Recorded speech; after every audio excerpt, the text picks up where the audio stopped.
it was all of a sudden this like explosion of aha, like this big aha moment where I realized like, oh, I'm not different. I'm not wrong. I'm not broken. I'm not lazy. I just thrive and work and operate in the world in a different way.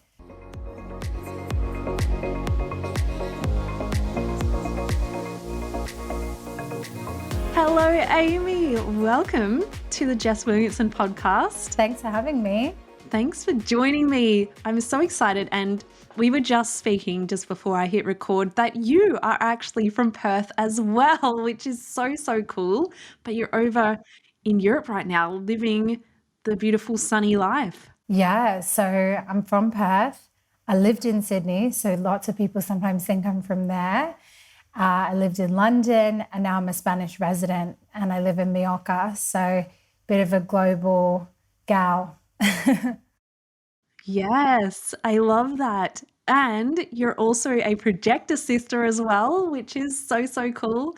And I want to chat to you a little bit about that because I just get obsessed with all things human design and I'm a projector as well. So this episode is not going to be all about projectors, by the way, for anyone listening, but I do love talking about it. So before we get into today's episode, I'd love to just know, like, how has human design or, these kind of tools helped you to get to know yourself on a deeper level? I love human design too, so I'm really stoked that you asked about it and you're a projector as well. For me personally, finding human design was really liberating because, as you know, being a projector, the world as we know it and the structure of society and the workplace doesn't really fit congruently with being a projector necessarily. And so all these things that I used to judge about myself, or these tendencies that I would push through or ignore, or things that I thought I needed, like I would just push them to the side because that's not how the world works and what people expect from you. It was all of a sudden this like explosion of aha, like this big aha moment where I realized like, oh, I'm not different. I'm not wrong. I'm not broken. I'm not lazy. I just thrive and work and operate in the world in a different way to other people. And as I started learning more and more about all the different intricacies of human design, especially those profile numbers, I'm a 3-5, that really allowed me to start owning certain aspects of how I be and how I like to show up and how I move through the world. And what I started seeing after a while was like evidence that that was really congruent and really working for me. So I noticed that these old paradigms of hustling and trying to be perfect and trying to do all the time, I noticed like that as I transitioned to doing things more, I guess, kind of simplistically and effectively, and bringing more ease and rest and pleasure into the way that I worked and the way that I operated in my relationships, I noticed that things like more and more success was coming about. And like that is the evidence of alignment for a projector is success through sometimes doing less or doing less in a more proficient way. So like less is more is definitely true for us projectors. But for every human design, it's always fascinating for me when I work with clients to bring this into the conversation, because the way that I work or the way that I see the world is going to be different to how a manifestor sees the world, or a manifesting generator, or any of the other types. And so it's helped me to be a better coach and mentor as well, rather than just giving people the advice from my own experience. Yes, I love that. And I'm not sure about you, but I've just found that a lot of projectors have been coming into my world based on how I do business in a different way. Have you found that as well, or has it been a real mix?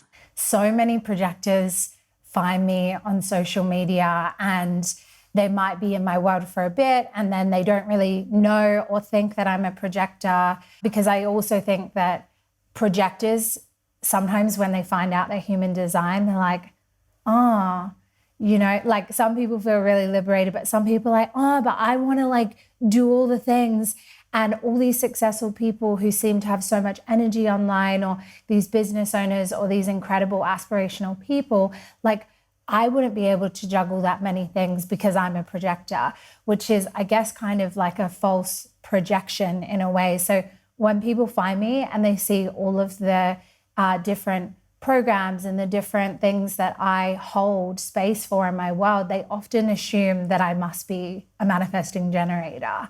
But actually, then when they see me post something about being a projector or a mental projector, they're like, oh my gosh, this is such an expansive moment for me because I see that you're successful and you manage these different things and you live in alignment with your design. And so I think a lot of projectors, at least the ones that have reached out to me on social media, consider like my life and what I'm doing a bit of a permission slip. And a bit of like a permission slip to not just be confusing, waiting for the invitation, as like completely leaning back, not doing anything, feeling unrecognized, feeling unwanted. I think there's a nuanced dance to that waiting for the invitation. And so I really love like telling people about it and showing them what's possible. As you were speaking, my brain went permission slip, and then you said it, and I'm like, are we telepathically connected as well? There's just so many things happening. But it is like that permission slip. And I think we are going to chat about being unapologetically yourself. And I think part of that is realizing that you have the permission slip to do things in your own way. And I think human design is such a cool tool for that permission slip. And so if you're not a projector, I did do a podcast episode about all of the types, which I'll just put the link in the show notes for you. But yeah, thank you for sharing your experience with your human design type and how that's really played out for you in your business. So if anyone follows you online, they will know that you are the biggest advocate and I think most amazing embodiment of being so unapologetically yourself, but in all facets. You share your crazy wild side and your goofy side and beautiful soft feminine, but also the masculine and all of the different things that we get to hold as women. And I think that quite often people feel like they have to fit into one box or become the niche or, tone down certain parts of themselves to be accepted, especially online when it's open to so much criticism and judgment and all of that, right? So I would love to know, has it always been this way for you? In some ways, no. In some ways, yes. I would say I'm like I don't know if I'm like an extroverted introvert or an introverted extrovert. Like being a projector, I do need a lot of time on my own and to recharge and regroup and just to be silent. But in terms of earlier in my life, like I definitely was more of a people pleaser. Like I seemed confident on the outside and I seemed like I didn't give a fuck on the outside, but I really did on the inside. And in retrospect, there was a lot of different dynamics that were playing out with that. So friendships where in some ways they were almost like abusive friendships, people pleasing, but kind of covering it up, worrying about what people thought, all of that kind of thing. And it really, like, I seemed confident on the outside, but I was not ever living for me on the inside. And I was living apologetically in a way. So trying to fit in, trying to do things that seemed cool to other people. I worked in the fashion industry. So the fashion industry is all about like how things look on the outside, no matter how fake it all feels on the inside. And so I was really like perpetuating that, almost that living a lie kind of thing where things look amazing on the outside. And we see this with social media now, don't we? Where like people present a certain aspect of themselves, the parts they want you to see, but maybe they're really struggling on the inside or we don't see that. And so part of my work in the world, my expression and why I share things so visibly and transparently, even when it might be controversial or people don't like it or they feel challenged by it, is because I'm trying to be the embodiment of what I stand for and what I want for every woman. And so, my business has been a really potent personal development portal for me, even because I'm not just doing it for me anymore. I do it for everyone. I do it for all the women that used to feel how I did, or, feel even worse than I used to feel, so that they can see someone that brings that light to their screen every day, or they have a space they can go where they can express themselves and be unapologetically them. Yes. And how did you go from maybe being more apologetic to this unapologetic, and just being like, the mission, the purpose is so much bigger than my fear of judgment or upsetting certain people? Or was there like certain things or practices that you did, or was it just like a gradual dip the toe in the water, then the foot, then just like dive headfirst in? Yeah, so I want to share the story in a way where people who are listening can actually apply it to their own experience and sort of integrate it step by step. So the first thing I'll say is that it's not an overnight process. And if you were to go completely out there overnight, it would probably be this negative self-fulfilling prophecy, because it'll be too much for your nervous system. It's going to be too intense. You're probably going to be met with really intense reactions from people and your relationships if you completely change overnight. And it's not about what other people think, of course, but in order for you to feel more and more safe, I feel like it's much healthier and more positive for you to do it step by step.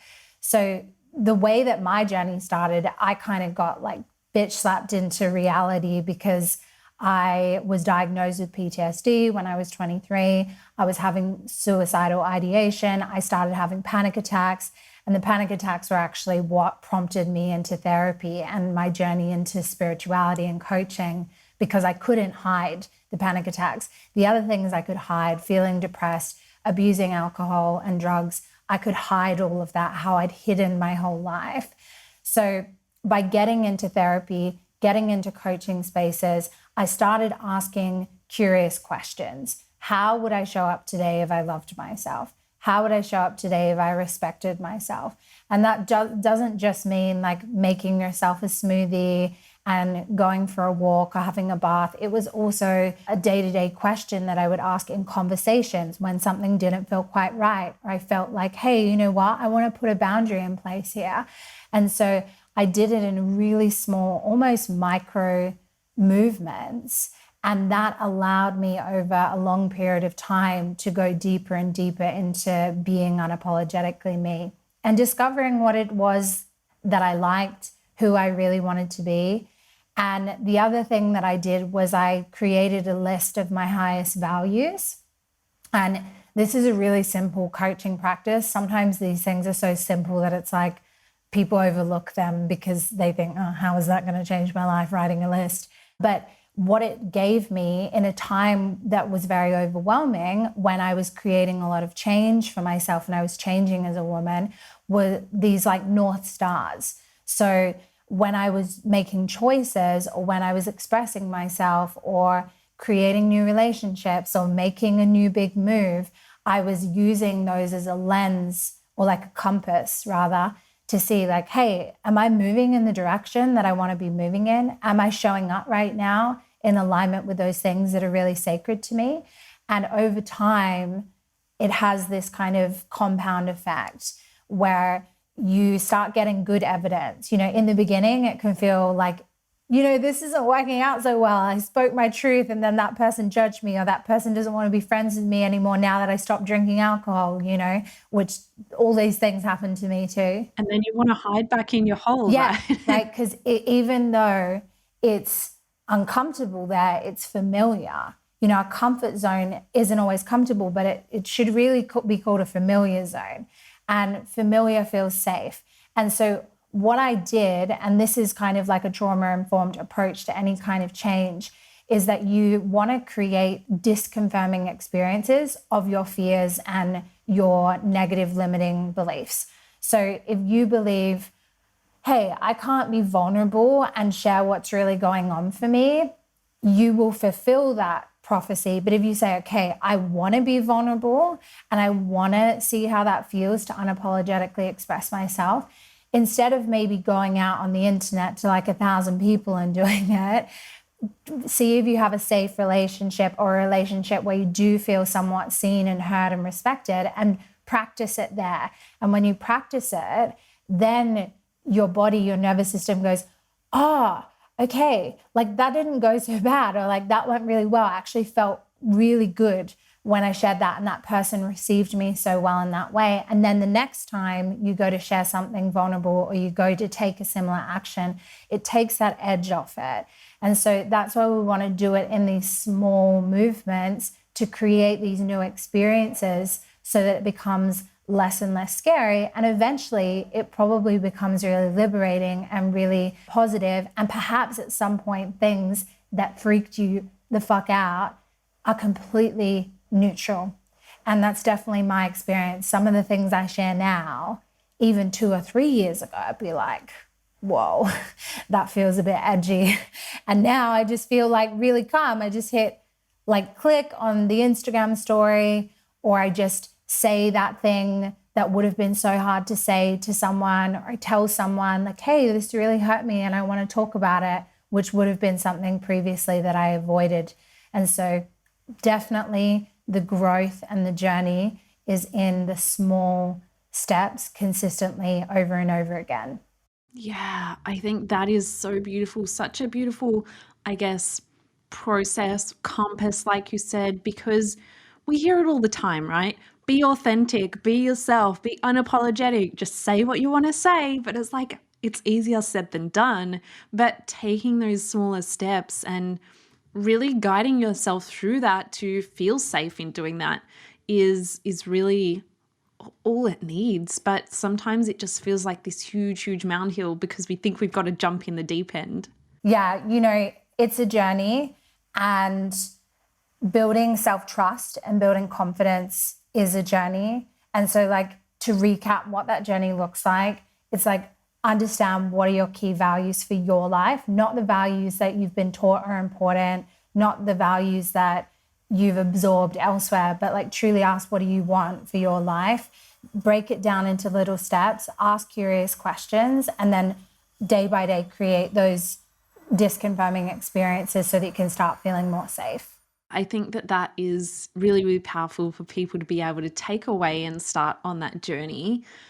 So I love a good chat about money, and I know that you love chatting about money and sex and just all of the things that people say you shouldn't ever talk about, let alone online to thousands and thousands of people. So how did you get comfortable with talking about those things in terms of your business? Yeah, so I guess for me, like my mission is to help women to feel powerful, confident, worthy, unapologetically who they are. And in my approach, the way to do that is like, we got to go into the naughty areas. We got to go into what's still taboo for you. What are you afraid of? And the 2 biggest, I guess, like shadow areas of humanity in my perspective are money and sex. So I do a lot of sexuality and sensuality work with women and empowerment in that area. And then I've had, containers and spaces that are based around financial empowerment, because we're all interacting with money every day. If you run a business, of course, your priority and your values are based around what's important to you, helping people, helping your customers and your clients, and living in alignment with that. But at the same time, in order for you to do that and to live in the world that we live in, you need to know what's going on with your money. You ideally need to feel good about exchanging money, selling, exchanging services. And if you don't feel good or even neutral about that, I feel like that's a disservice to what you're doing, because you're insecure or you're distracted or you're avoiding it. And that's not going to help you or anyone if you can't get your needs met. And I also think everybody deserves to be abundant. Now, we don't live in a world where that's true for everyone, but I feel like women especially have more wounded templates around money. And it's pretty obvious why, right? Like, we haven't had financial freedom for that long. A lot of women in the world still don't. It was dependent upon men and being married. to get your needs met, not just your desires, but to literally be able to survive. And so it's a relatively like new age that we're living in, where a lot of women earn more money than their partners. And so I feel like we get to choose how we feel about anything. So why don't we try and feel good and powerful and in integrity and aligned with something that we're interacting with and playing with and circulating every day.